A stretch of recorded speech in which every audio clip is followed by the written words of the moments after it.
Welcome back to Newswatch Ole Miss. I'm Julieanna Jackson. Today is World Mental Health Day. According to the National Alliance on Mental Illness, 1 in 6 U.S. youth between the ages of 6 and 17 experience a mental health disorder every year. What if you could have a second chance at life? For two people, a historic first internal kidney transplant swap by UMMC gave them just that. McDonald's is getting saucy, adding 2 new sauces to the fast food chain's sauce lineup for a limited time only. Across the state of Mississippi, voters came rolling into the polls on Tuesday. They had many tough choices to make, but the one that was on everyone's mind was the governor's race. In the Grove, women can expect new fashion trends to come up each season. However, men's fashion in the Grove may remain the same. 1 to 2 inches of rain may seem like a lot to others, but for crops and to farmers, this is not enough to satisfy their needs for harvest season.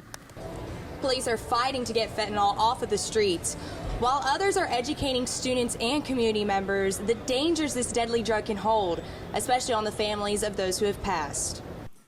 This victory sure is sweet.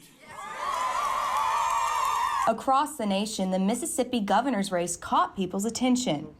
In a predominantly red state, Democratic nominee Brandon Presley put up a strong fight. Unfortunately, it looks like we came up a little short. Across the state of Mississippi, voters came rolling into the polls on Tuesday. They had many tough choices to make, but the one that was on everyone's mind was the governor's race. Associate Professor of American Politics, Dr. John Bruce, says Governor Reeves had a different approach to this year's election than in the past. The governor rolled out his commercial from where he had Trump's endorsement, and he spent a lot of time talking about outsiders, and that's been a refrain that works here.